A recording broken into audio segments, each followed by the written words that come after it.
issue that we have raised is basically illegal immigration in Tripura is no more a issue that is only limited to Tripura. ये पूरा देश में फैल चुका है. यहाँ से लोग घुस के पूरा देश में प्रॉब्लम क्रिएट कर रहा है.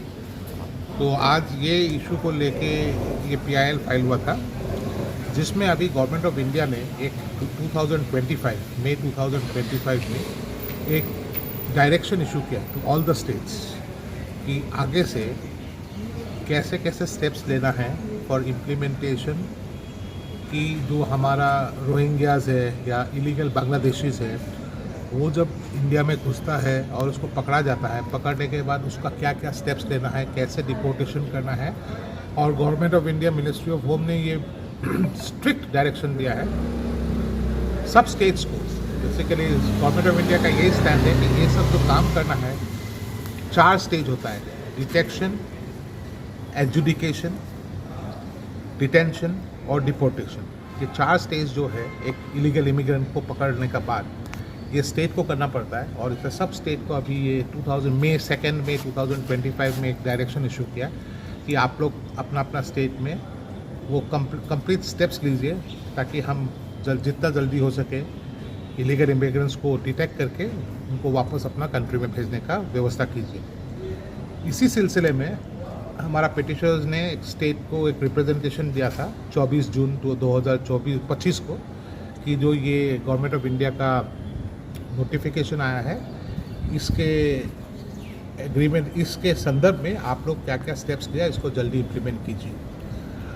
और 24 को रिप्रेजेंटेशन देने के बाद 5 तारीख को हमने ये पिटिशन फाइल किया था.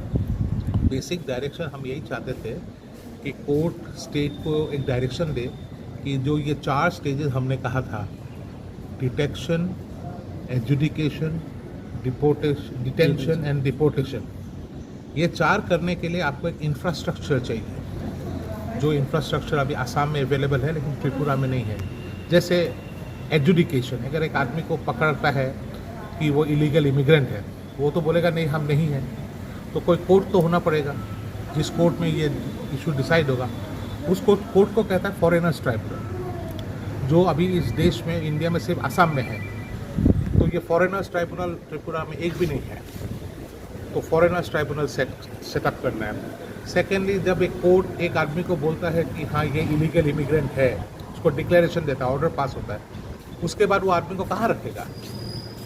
इसके लिए होल्डिंग सेंटर्स होता है, डिटेंशन सेंटर्स होता है, उसको सेटअप करना होता है. तो ऐसे कई चीज़ होता है. तो हमने उनको यही बोला था कि ये जो रोबस्ट इंफ्रास्ट्रक्चर जो हमने वर्ड दिया है कि इसको सेटअप करने के लिए स्टेट को एक आप डायरेक्शन इशू कीजिए. कोर्ट ने आज हमारा बात पूरा सुन के, लेकिन कोर्ट ने एक ही चीज़ टिप्पणी की, हमारा रिट पिटिशन आज डिस्पोज ऑफ कर दिया कोर्ट ने, लेकिन एक चीज़ कहा है कि आप लोग और थोड़ा टाइम रुकना चाहिए था. आप तो अभी 24 जून को ये रिप्रेजेंटेशन दिया है, आज तो 1 महीना भी नहीं हुआ है, कोर्ट में आ गया है, तो आप उनको कुछ टाइम दीजिए. और आप टाइम दे के देखिए कि 1-2 महीना में अगर वो लोग आप लोग को जवाब नहीं देता है या कुछ नहीं करता है तब अब आएगा तो बेटर होगा. तो फाइनली कोर्ट का ऑर्डर यही है. हमारा रिप्रेजेंटेशन, हमारा रिप्रेजेंटेशन वो लोगों ने PIL डिस्पोज ऑफ कर दिया है. और स्टेट को भी का AG साहब भी था. और I must tell to the fairness of the advocate general, उन्होंने भी यही कहा कि ये जो इशू है ये बहुत इंपॉर्टेंट है. ये कोई एडवर्सरियल लिटिगेशन नहीं है, क्योंकि इलीगल इमिग्रेंट स्टेट को जितना इफेक्ट करता है सिटीजन्स को भी करता है. और हम लोग ने भी बोल दिया कि ये कोई एडवर्सरियल लिटिगेशन नहीं है, एक पब्लिक कॉज है. कोर्ट ने भी माना कि जो इशूज़ है बहुत इंपॉर्टेंट है, पब्लिक इंपॉर्टेंट का इशूज़ है, लेकिन उन्होंने यही कहा कि आप कुछ दिन और रुक लीजिए, लेट अस सी स्टेट क्या करता है. तो इसीलिए उस लाइन पे आज हमारा PIL को डिस्पोज ऑफ किया है. तो अभी हम 3-4 महीने देखते हैं हमारा जो रिप्रेजेंटेशन हमने फाइल किया है स्टेट को, स्टेट क्या उसमें क्या एक्शन लेता है. अगर स्टेट एक्शन लेता है तो ठीक है, हम लोग विल बी सेटिस्फाइड. अगर स्टेट नहीं लेता है उसमें state refuses to take any action, then court has given us the liberty कि आप दोबारा हाई कोर्ट ला सकता है. यही हुआ है आज. Thank you.